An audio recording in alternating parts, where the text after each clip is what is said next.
Welcome to the Deep Dive, your shortcut to being well-informed, packed with surprising facts, and just enough humor to keep you hooked.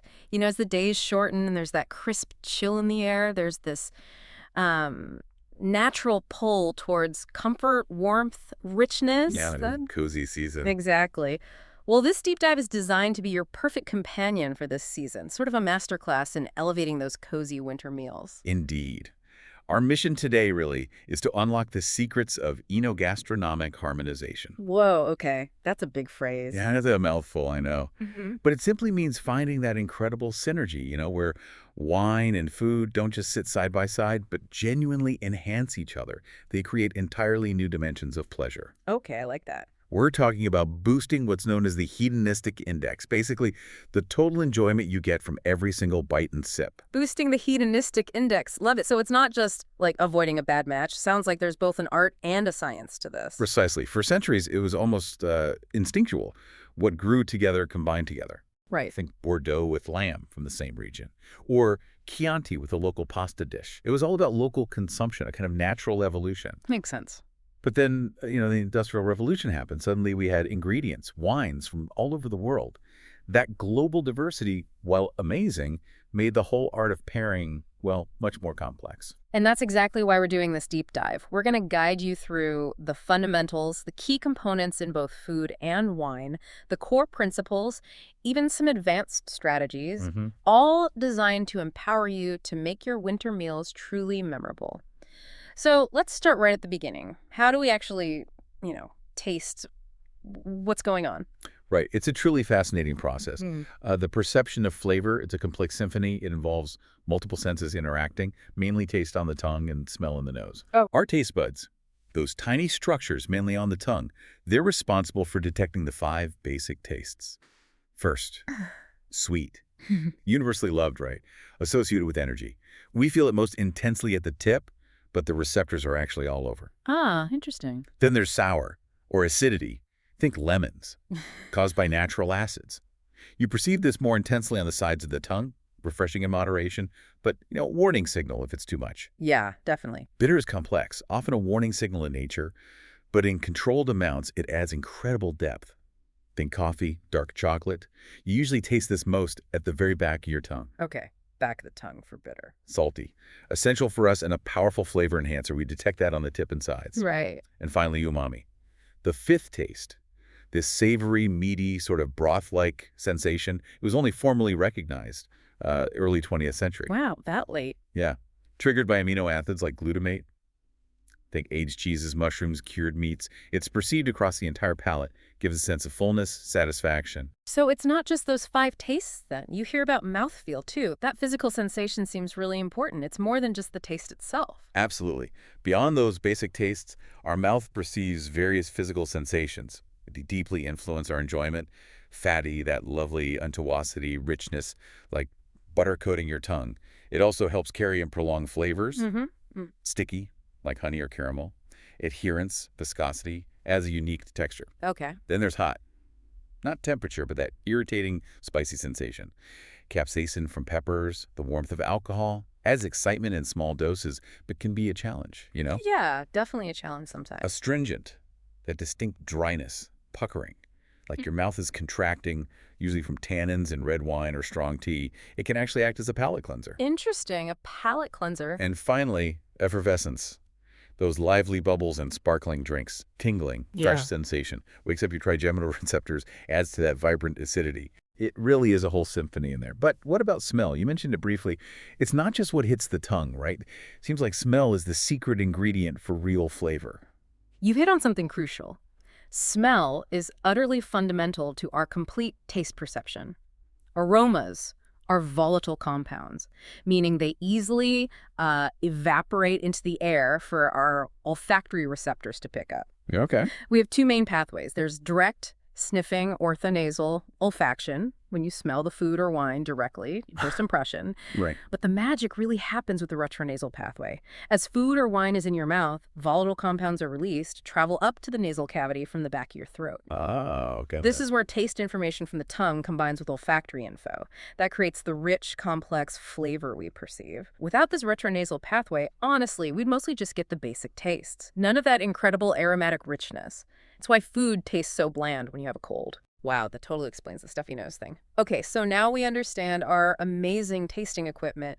What are the key elements in the wine itself that interact with food? Because wine brings its own complex profile to the table, literally. Indeed. Wine is remarkably complex. Understanding its key components is crucial for successful pairing. First, acidity in wine. Comes from natural grape acids. Like tartaric, malic. Exactly. It provides freshness, vivacity. Crucially, it acts as a palate cleanser, cuts through fat and oiliness in food, helps wine age too. Right. When pairing, acidic wines are brilliant with fatty dishes. Think crisp Chablis with oysters or sparkling wine with fried food. They also enhance saltiness nicely. Generally, the wine's acidity should be equal to or maybe slightly higher than the food's. Okay, acidity is key for cutting richness. Got it. What's next? Next is sweetness in wine, primarily from residual sugar, but also glycerol, alcohol. It provides softness, body. The golden rule here, wine sweetness must be equal to or higher than the food's sweetness. Ah, crucial for dessert then. Absolutely. Fantastic with desserts, also sweet and sour dishes. And it brilliantly douses the fire of spicy foods. So sweetness is like a counterpunch to spice. That's a great way to think about it. What about bitterness? Specifically, those famous tannins in red wines, how do they fit in? Bitterness, or more accurately, tannins in wine.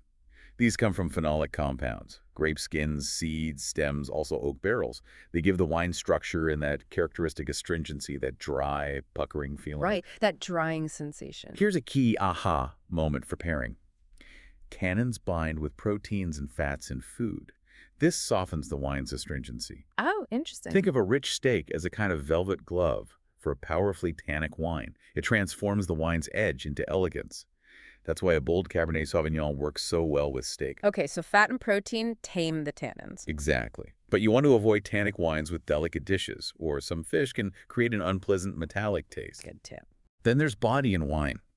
Your perception of its weight, volume in the mouth, influenced by alcohol, glycerol, other dissolved solids, the dry extract, determines the wine's intensity, its presence. Like light-bodied versus full-bodied. Precisely. The rule here is match wine body to dish intensity.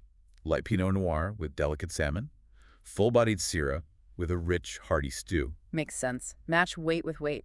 Finally, aromas and bouquet. The wine's perfume, its complex scents, they're categorized by origin. Primary fruit floral notes from the grape, secondary from fermentation, like brioche and champagne. Tertiary from aging, like leather, tobacco, dried fruit, adds layers of complexity. So those develop over time. Yes. And ethanol's volatility carries these aromas. The goal is to find complementary or contrasting aromatic synergies between wine and food. So it's like the wine's perfume interacting with the dish's aromas creates something new. That makes total sense. But are there any essential elements that wine generally lacks that food then compensates for? Like missing puzzle pieces? Great question. There are two crucial ones. Wine generally has no significant salt. But salt in food, it's a powerful wine friend. A wine friend. I like that. Yeah. It enhances fruit and sweetness in the wine, softens tannins and acidity, makes the wine seem fuller-bodied. Okay, so salt is good for wine. What's the other one? The other is umami. While some aged wines, maybe those aged on lees, can show a hint of it, it's generally rare in wine itself. But it's abundant in foods like mushrooms, soy sauce, aged cheese. Right. You mentioned umami earlier. This is a tricky one. Umami in food can make a wine seem harder. It intensifies bitterness, tannins, acidity, reduces fruitiness, can sometimes even create a metallic sensation. Right. So umami is the ultimate wine nemesis then. Should we just avoid pairing wine with like mushroom risotto or anything with aged cheese, or is there a trick? That's a great question. And no, you absolutely don't have to avoid those amazing umami-rich foods. The aha here is to mitigate the effect. Okay. You can often do it by adding fat, salt, or acidity to the dish, or by choosing a wine with lower tannins and higher fruit concentration, maybe even a touch of sweetness. So for you, the challenge is always how to thoughtfully navigate that interaction. It's about balance. Fascinating. So with all these elements in play, our taste buds, the wine's components, what are the fundamental rules? How do we guide ourselves to create a truly harmonious pairing for our winter meals? Well, the basic principles of harmonization really boil down to two main approaches. First is similar with similar, or congruent pairing. Okay. Find common characteristics in both food and wine to amplify shared flavors. Think earthy Pinot Noir with a mushroom dish. They echo each other beautifully. Right, like reinforces, like... Exactly. Yeah. The second approach is deliberate contrast, creating balance through complementary opposing flavors. A classic example. Crisp, acidic white wine cutting through the richness and fat in fried food. Ah, the palate cleanser effect again. Precisely. Or a sweet wine with salty blue cheese. The sweetness balances the pungency, creates a whole new experience. Those are great starting points. Are there any more specific, sort of essential rules, almost like a cheat sheet for success? Absolutely. Think of these as your go-to guidelines. First, wine acidity must be equal to or higher than food acidity. If the food's more acidic, your wine tastes flat, lifeless. Okay, wine needs more acidity.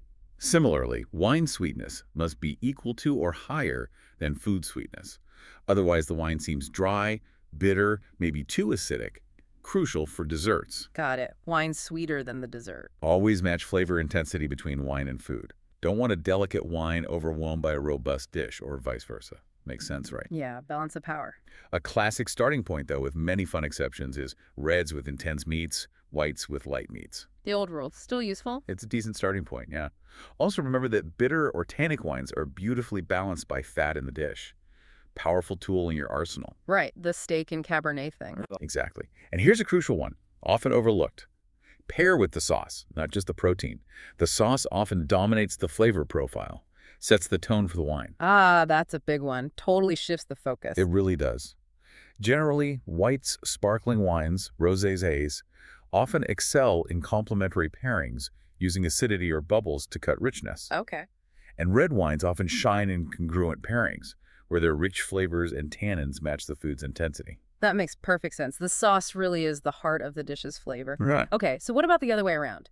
The impact the food has on the wine. It's a dynamic relationship, right? The food doesn't just sit there politely. Exactly. Definitely a two-way street.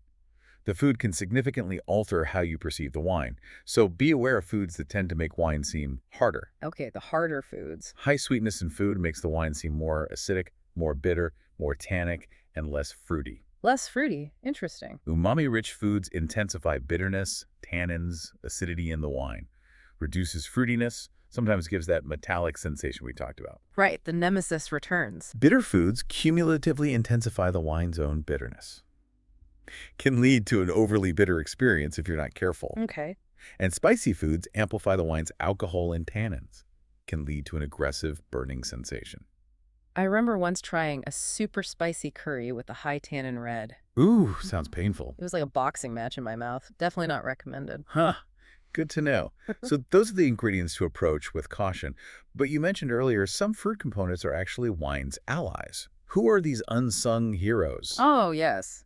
Salt and acidity in food are truly wine's best friends. The dynamic duo. Totally. Salt softens tannins, reduces bitterness, enhances fruit and sweetness, makes the wine seem fuller-bodied, a true flavor enhancer for the wine. Nice. And acidity. Acidity in food also enhances the wine's fruit notes. And paradoxically, it can soften the wine's own acidity, making it feel more balanced, more pleasant. It's a win-win. That's counterintuitive, but cool. Okay, and then there's fat. Big player in winter cooking. How does that interact? Fat in foods interacts magnificently with two key wine components. First, the wine's acidity acts as that fat cutter, cleaning the palate from richness, prepping it for the next bite. Like a reset button. Exactly. Makes each bite of a rich dish feel as fresh as the first. And tannins in red wine bind to proteins and fats in meat, softening their astringency. Makes both the wine and the dish more enjoyable together, a powerhouse pairing. Okay, that makes sense. Knowing all this, are there any famously difficult foods or wines to pair, things we should be aware of, and maybe conversely, some low-risk, safe bets for when we're feeling less adventurous? There certainly are. Challenging foods often include those high in sweetness, high umami, like artichokes or asparagus. They have compounds that can make wine taste metallic. The dreaded asparagus effect. Exactly. Also strong bitter elements, like very dark chocolate or raw broccoli, and of course anything very spicy. These all need careful thought. Okay, and challenging wines. On the wine side, Challenging wines tend to be those very high in bitterness, aggressive tannins, or too much oak, wines with very high alcohol, or those with excessive acidity that might just overwhelm everything. Right. Too much of a good thing. Pretty much. Now, for your low-risk approach, your safe bets, generally reach for wines that are neutral, meaning no strong oak influence. Unoaked. Yeah, unoaked whites like unoaked Chardonnay, Sauvignon Blanc, Pinot Grigio are incredibly versatile. Slightly sweet wines, like a Riesling with just a touch of residual sweetness, are surprisingly adaptable, especially with tricky dishes. Oh, interesting. Like off-dry Riesling. Exactly. And Brut Sparkling wines. With their cleansing acidity and bubbles, they're almost always a fantastic choice. Cut through richness, refresh the palate. They're your ultimate party trick, really. That's brilliant advice. Good for anyone looking for a reliable pairing or just starting out. Okay, now that we've covered the fundamentals, let's explore some advanced strategies and dive into specific pairings for your winter table. Sounds good. One excellent advanced technique is using bridge ingredients. Bridge ingredients. What's that? It means consciously creating flavor links, matching specific aromatic notes found in both the wine and the food. Oh, cool. Like, For example, if a wine has distinct black pepper notes, maybe a Syrah, you can strategically use black pepper in the dish to echo that. Or if a wine has lovely oaky notes from aging, pair it with smoked foods. Creates a cohesive, complementary experience. It's subtle, but really elevates the harmony. that sounds like a truly sophisticated way to tie everything together. Right. Very cool. And what about that old wisdom, what grows together, combines together? How does that translate into actual pairing advice? That's a classic for a reason. Regional pairing local wines with local cuisine emphasizes authenticity, natural synergy. Yeah. It's not just a pairing, it's centuries of cultural evolution. The local ingredients and wines adapted to each other. Like they co-evolved. Pretty much. Mm. In Italy, for example, vibrant Chianti Classico, with its bright acidity, natural partner for rich wild boar ragu or a classic tomato sauce. Acidity cuts richness, enhances tomato. It's a taste of Tuscany. I can taste it. In Spain, a crisp Albarino from Galicia perfectly complements fresh seafood. Its mineral saline freshness mirrors the ocean, like they were born together. So the wine tastes like the place, the food tastes like the place, and they just click. What other regional gems are out there for us? Precisely. In Portugal, the light fizz and acidity of Vinho Verde from Minho, fantastic with grilled sardines, cuts right through the oiliness. Oh, nice. And in France, a robust Bordeaux red is sublime with Entrecôte Bordelaise. Richness of meat meets the wine structure. Conversely, a crisp Sancerre from the Loire Valley, with its minerality and acidity, perfect with local goat cheese, cuts the creaminess. It's like they grew up together. I love how these pairings are rooted in tradition, real culinary heritage. And speaking of integrating flavors, what about actually cooking with wine? Cooking with wine is a fantastic way to integrate its flavors directly into the dish. Creates deeper, more complex profiles. The golden rule, though, and it's important. Let me guess. Don't use cheap rubbish. Exactly. Never cook with a wine you wouldn't drink. When you cook with wine, the alcohol mostly evaporates, concentrating its flavors, its aromas, infuses the dish with incredible depth. Right. Classic example. Boeuf bourguignon, cooked with Burgundy Pinot Noir, ideally served with the same wine, a complete flavor circle. Wine's also great in marinades, tenderizes meat, adds flavor, or sweet wines and desserts, like pears poached in port, adds elegant sweetness. That's brilliant, true synergy. Okay, and for those older, more complex wines, the ones that have been waiting patiently in the cellar, their flavors are so different, right? Yeah, for harmonizing with aged wines, you're looking for their tertiary aromas. Those notes of leather, tobacco, truffle, dried fruit, earthy undertones. The complex stuff. Exactly. These complex wines pair beautifully with equally complex dishes. Game meats, venison, wild boar, dishes with wild mushrooms or truffles, aged hard cheeses. The here is matching complexity with complexity, allowing the evolved nuances of both wine and food to shine without one overpowering the other. Makes sense. Respect the age. Precisely. Finally, for desserts and sweet wines, that rule we mentioned, crucial. Wine must be sweeter than the dessert.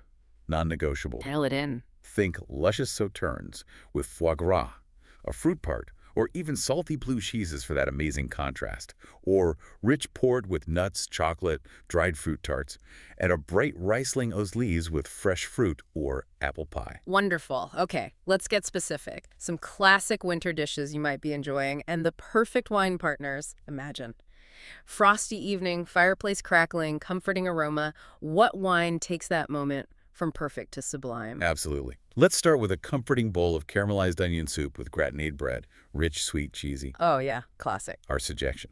A vibrant Chardonnay from Jura, France. Jura. Why Jura? Its bright acidity cuts through that caramelized sweetness and cheese richness. Plus, some Jura charts have subtle, nutty, dried fruit notes that really complement the onion. Alternatives. Dry Chenin Blanc from the Loire or a dry Riesling from Alsace. Both offer a great freshness and structure. Okay, Jura Chardonnay for French onion soup. Got it. Next. How about Creamy Polenta with Mushroom Ragu? Earthy, rich, comforting. Love polenta. An elegant Pinot Noir from Burgundy, France is ideal here. Pinot and mushrooms, right? Exactly. Earthy notes complement mushrooms. Vibrant acidity cuts polenta's richness, keeps it from feeling heavy. Fine cannons don't overwhelm. Alternatives, structured Gamay from a Beaujolais True, or maybe a young Nebbiolo. Nice. Okay, big guns now. Saffron risotto with braised Ossobuco. Ah, showstopper. For this, we suggest Barolo DOCG from Italy.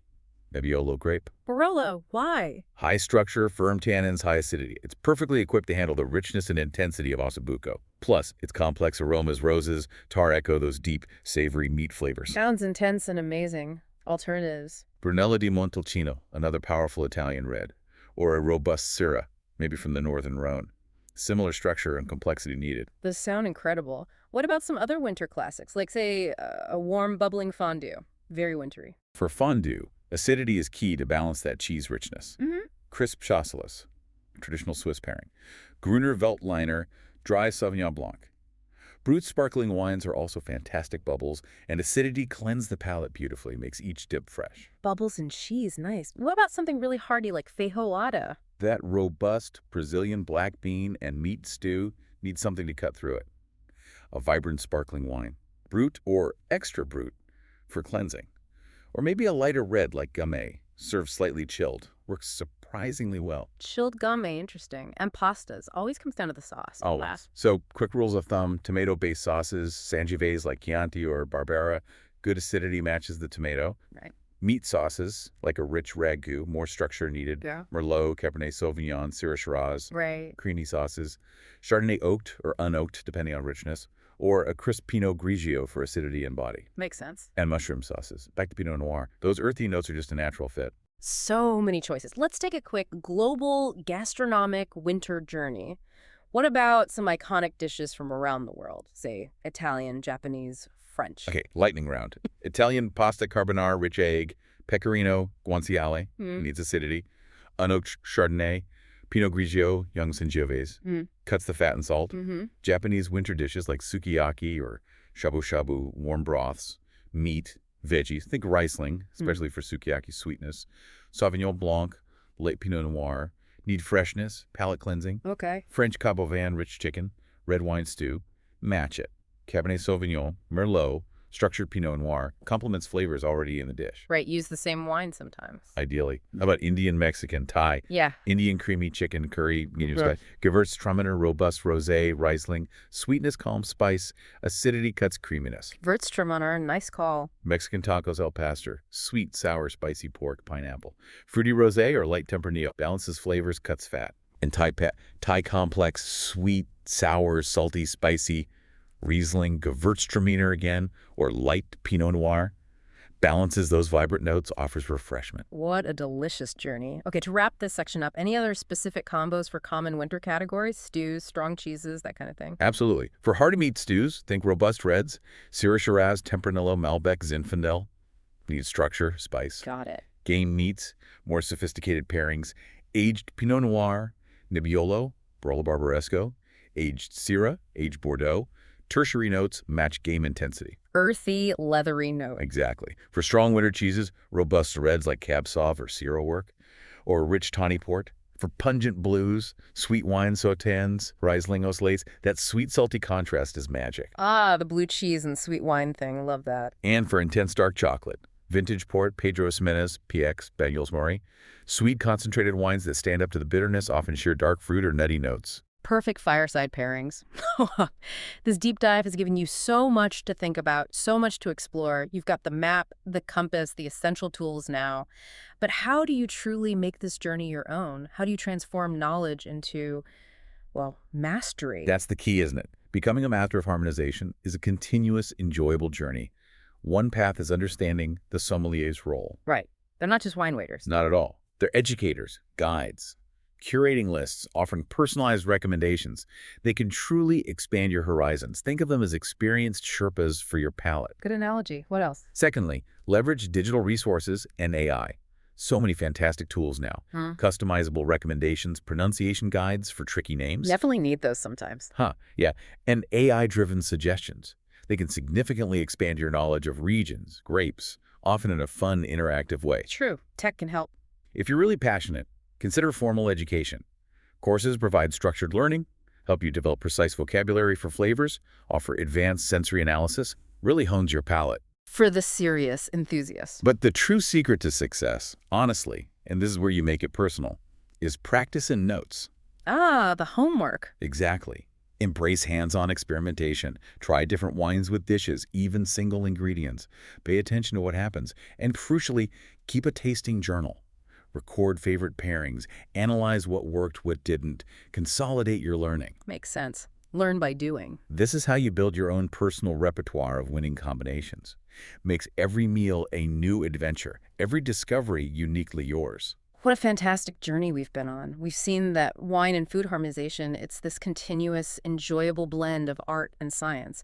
Not just avoiding clashes, but creating real synergy. It really makes you think differently about every meal, doesn't it? Every bite, every sip, it's an interaction. It absolutely does. And remember, winter, with its rich flavors, comforting dishes, it's truly the perfect season to explore these pairings. Warm the body, warm the soul. Embrace the joy of discovery, those aha moments when unexpected combinations just shine, and the pleasure of sharing those experiences. Absolutely. So, as you embark on your own harmonization adventures this winter, may your table be a place of discovery and delight, transforming every meal into a precious memory. And may your winter be abundant in flavors and aromas. May each pairing you try warm your heart and soul, transforming every meal into a precious memory of unity, celebration, and well-being. Cheers to that.